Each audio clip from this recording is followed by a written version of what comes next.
Hello everyone, and welcome to the PVA on Air, the official podcast from the PVA office at University of Limerick.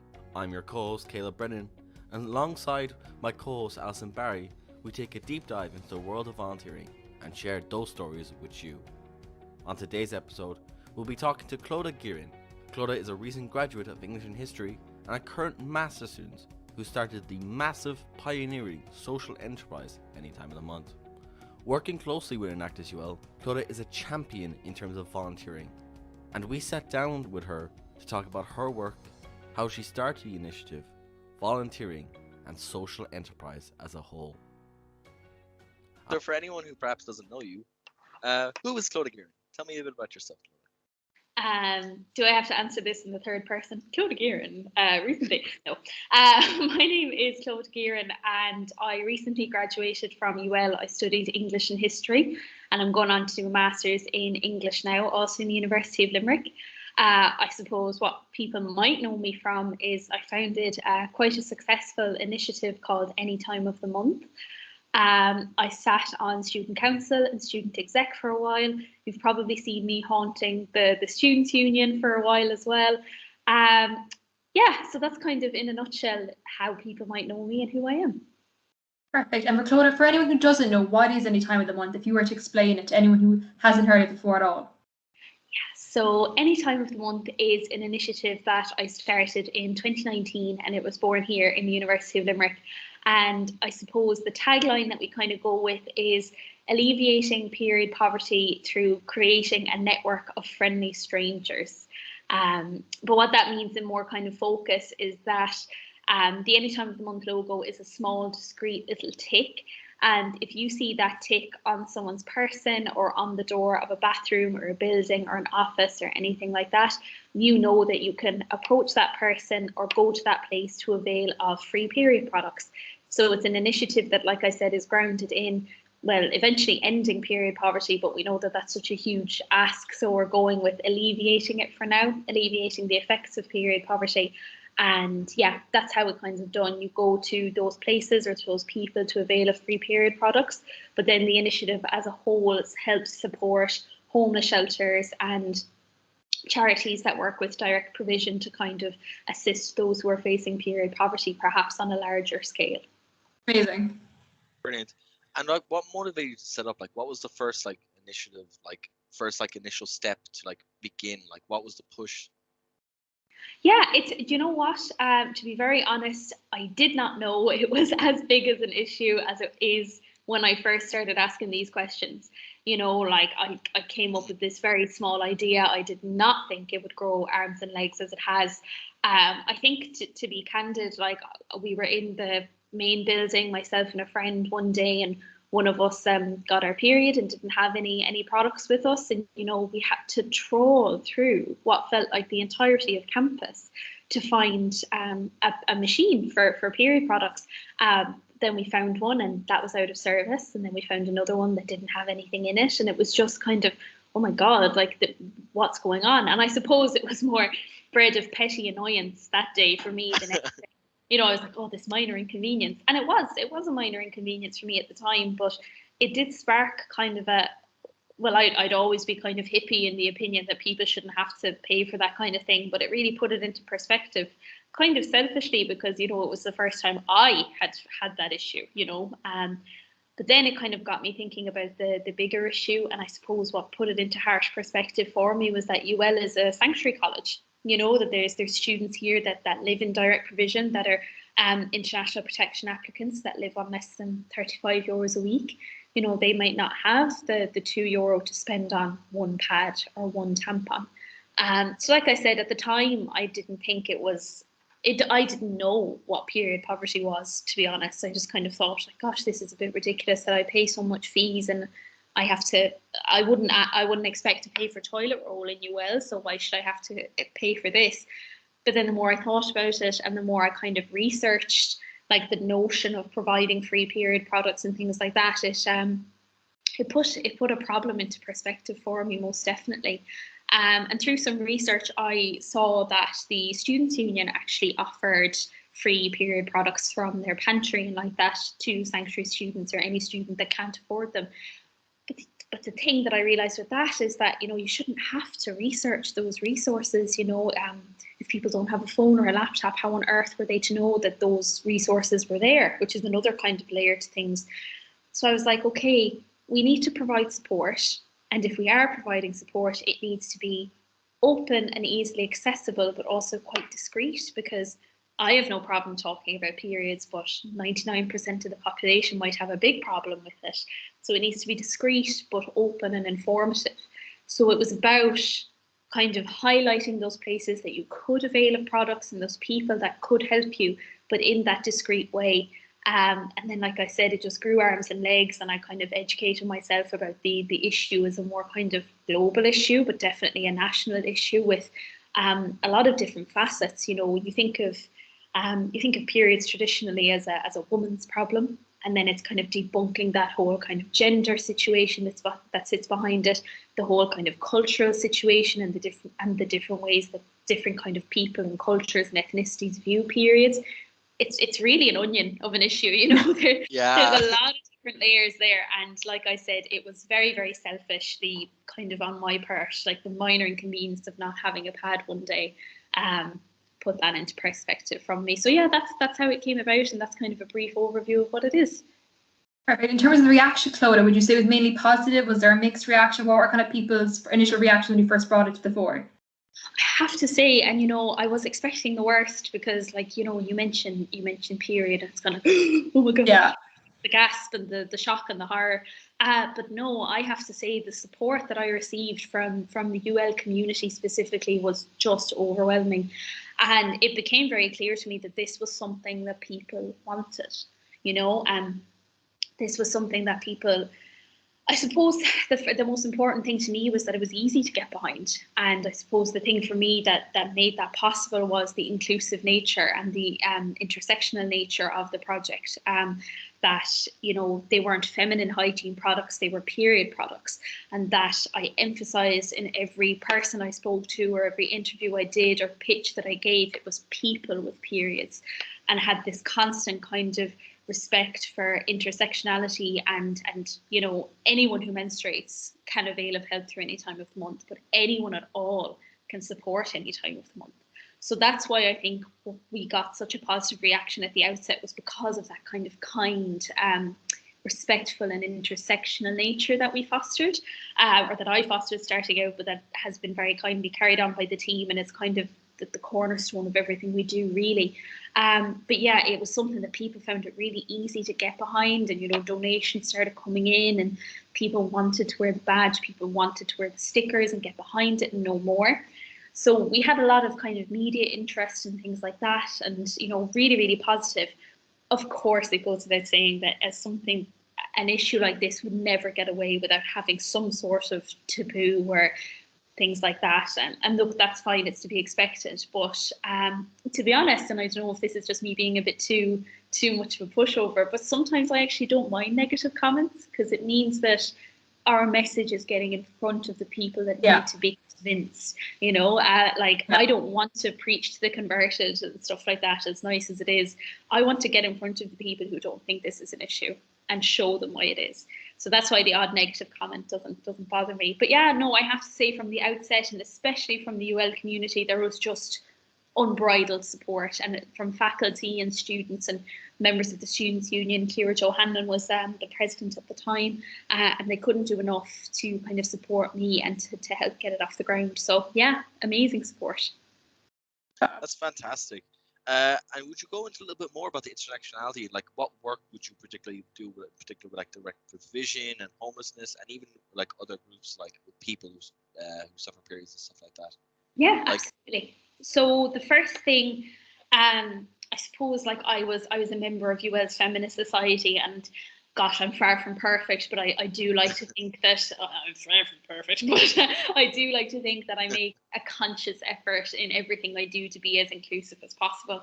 And you know, that was the nature of the project. Like, I mean, if any time in the month couldn't represent everyone, then it couldn't represent anyone, you know. So that was the most important thing. And I suppose admitting to yourself that you don't know everything is really important. So I reached out to people that would bridge the gaps of my knowledge. And I suppose my privilege in a way, you know, like realistically, I've in those moments where I've been caught or didn't have access, but I'm lucky in that I don't face period poverty in the long-term sense. So I didn't want to speak for those people either. And I didn't want to speak for members of the LGBTQI plus community or people of different cultures or ethnicities or anything like that. So I didn't want to speak for them. So it was very important that I did my research and spoke to relevant parties. And I suppose a kind of huge help in that was our first charity partners. So it was important to us like that on the ground, that the people who wore the badges or stickers or displayed them, but also the people who could approach them, that whole side of things was intersectional.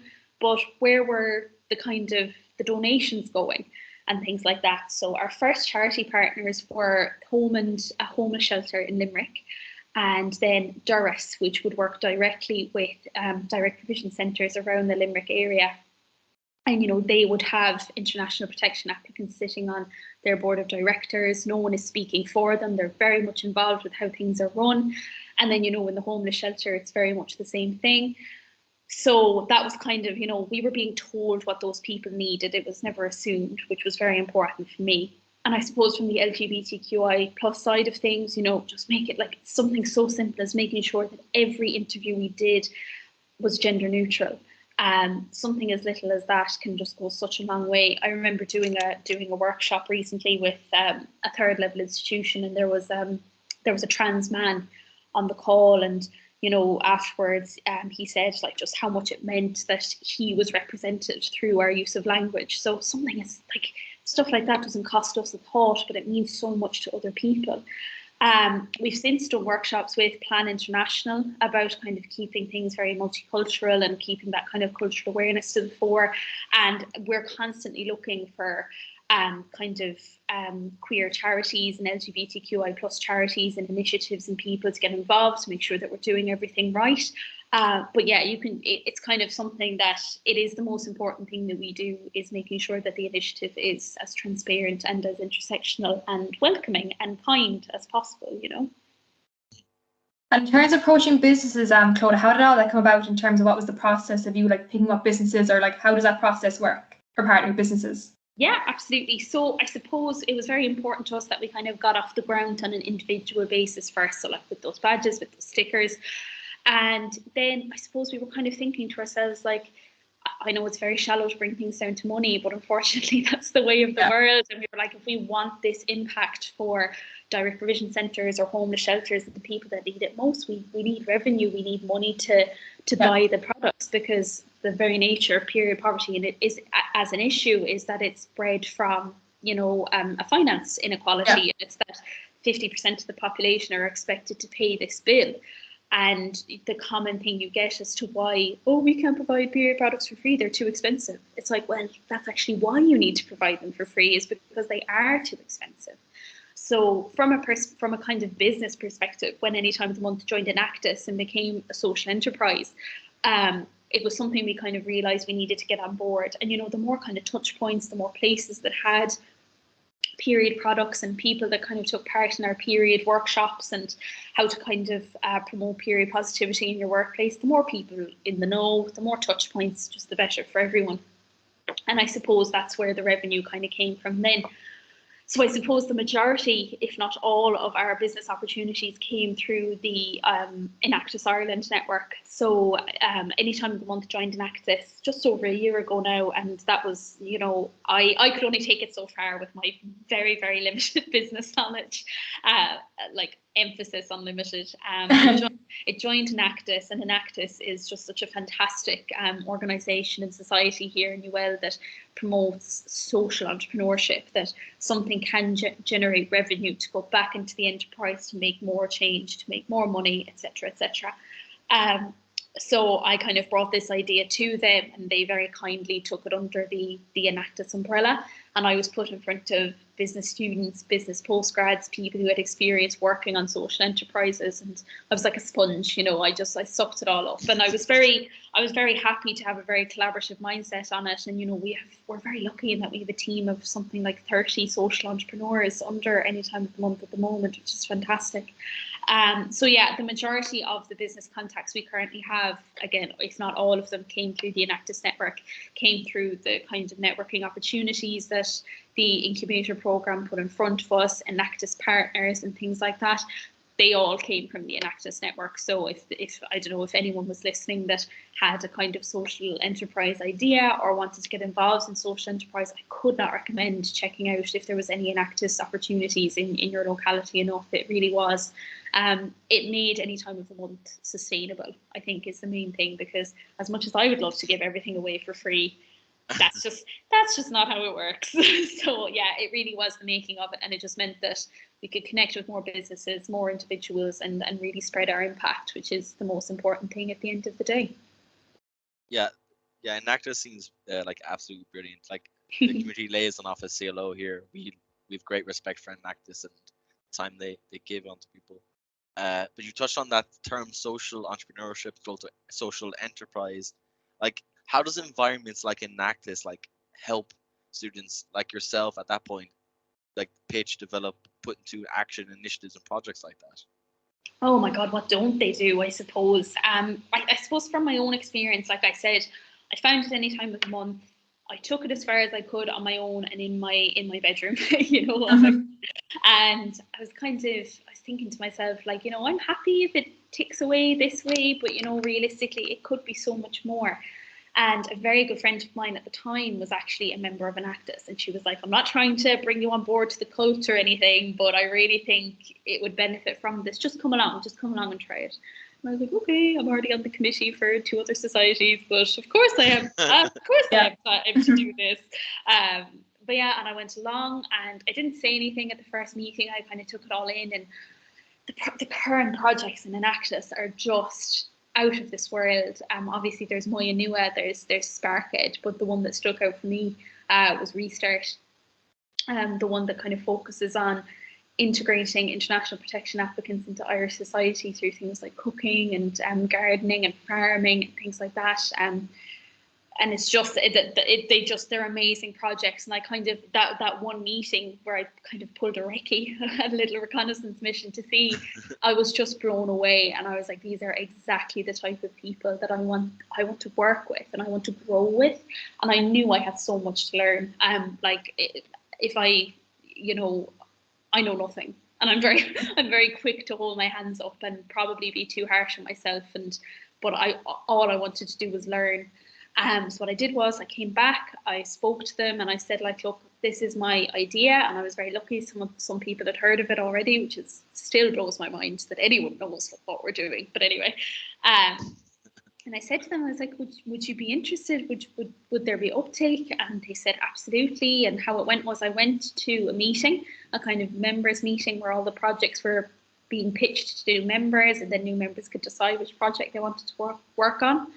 And I pitched mine, and it went really well. And I started packing up my bag straight away. I was like, right, I'm going home. No one wants to talk to me. And suddenly I looked up, and there was lots of people that wanted to talk to me, and lots of people that wanted to get involved. So that's how it would have gotten started day one. But yeah, as far as learning everything about entrepreneurship and becoming like an entrepreneur, so like things like measuring impact, you know, like I was just handing out pads and stickers and badges, and you know, I was doing good, and that was enough for me. But knowing where your time and energy and resources are going, and that they're meeting the need of the people who actually need it, is so important, and something that I completely overlooked. So Enactus taught me how to do a needs analysis, how to identify need and how to meet that need effectively, how to work as part of a team, how to lead a team when I'm as I said earlier, the biggest pushover. I could barely instruct myself what to do, not to mind other people, how to lead, how to be part of a team.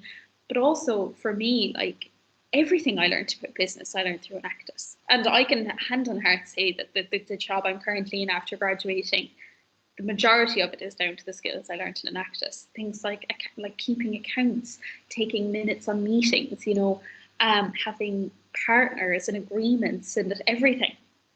So like, and I mean, like I said earlier, I've studied English and history. I don't have a business orientated bone in my body, and I can barely count to 10.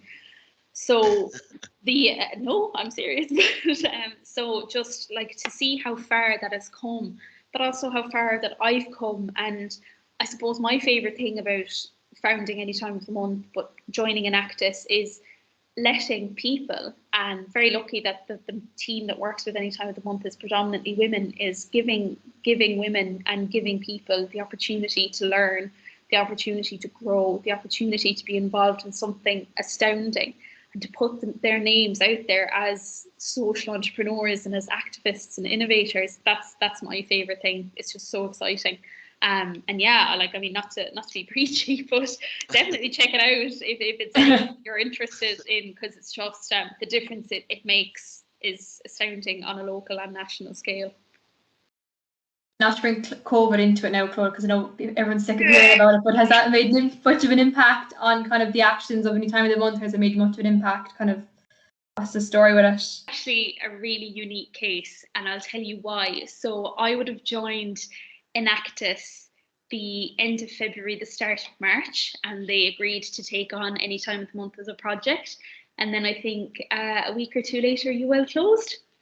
So it's crazy, but everything we've actually achieved remotely, which is wild. Like, there are members of the Anytime of the Month team that, you know, myself included, haven't met one another, and we spend all of these hours working together and getting to know one another. But we've never met. Like, every workshop we've done has been through Zoom. Everything we've done remotely. So it's crazy. Like, I mean, we've shown that it can work. Obviously, we're very excited to kind of get back on the ground and be doing things. But so kind of from an administration and kind of running the project perspective, it hasn't changed much, because that's all we've known. But I suppose in assessing the need, you know, in assessing kind of where the products are going and things like that, it's hard to compare it, because we wouldn't have had those relationships prior to COVID. But from what we've been told, you know, it just makes everything 10 times harder. It has made everything 10 times harder. You know, if people can't go to do their shopping, how can they make a donation? If you're not allowed to get in within 2 meters of someone, how can you ask them for a pad and things like that? So it's something that I can't answer in a straightforward way, unfortunately, but it is nice to know that even with those restrictions, and even when things were so impersonable, that we have been able to make such an incredible impact. So maybe ask me in a couple of more months and and I'll be able to tell you. But no, like, look, it was obviously, it wasn't ideal for anyone involved, but we made it work, and that's kind of that's the joy of being so universal, is that we were able to make it work. That's amazing, though, the impact you've managed to have, though, in such extraordinary circumstance, that you started off in such a kind of a weird place, and that you had to adapt, like, from the get-go. That's amazing, though, to be fair to yourselves. That's such a credit to yourselves. Oh gosh, like it has. I love saying this, but it has very little to do with me.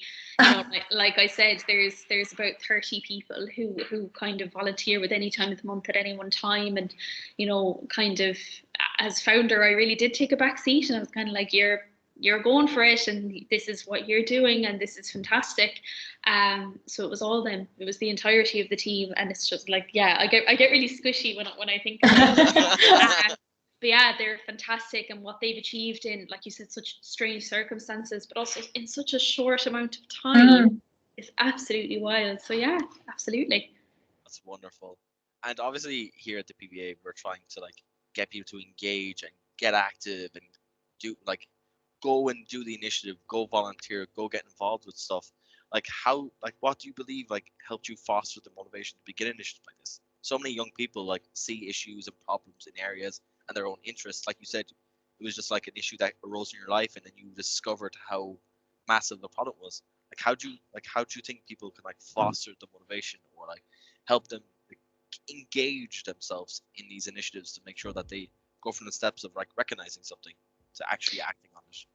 Yeah, no, so it's a really interesting point, and I think I'm I'm a bit unique in that I've always had a healthy distaste for authority, and I've always considered myself an activist. And like I said, I joined the feminist society. That really kind of opened my eyes to a lot of things. But again, like I suppose for someone who has no interaction with that kind of thing, I think awareness is the huge one. Like if you're not aware of the opportunities that are out there for you to help and make a real difference, there's very little you can do. So like that's where you have to give massive props to the PVA office, like you said, like those emails that go out, being so active on socials, making people aware of not only the opportunities, but like the fantastic charities that are in our area and the initiatives that are already there. So awareness, I think, is the key one. And so that's if you're interested in volunteering. For anyone who's kind of interested in setting up their own initiative, again, kind of an awareness, but in a different sense. Like, it's very hard to represent something if you don't feel like you're well educated on the topic. So, for instance, like if hypothetically, if you were me and you identified this problem, Google period poverty in Ireland, Google period poverty in Limerick, funnel it down to your locality. You might come across someone who's trying to start something similar. Reach out to them and say like, oh, hey, like I'm really passionate about what you're doing. I'd love to get involved. I'd love to help out. If there's no one there, then if not you, then who? Like, I mean, it's so important that if you recognize that and you feel as though you're in a position to make a difference, to just take the leap and to do it. The first step, and I say this with everything, activism is such a scary word for a lot of people, but the most basic form of activism is educating yourself and forming an opinion. So for me, it was very simple. I was like, oh, people shouldn't have to pay for period products in public spaces.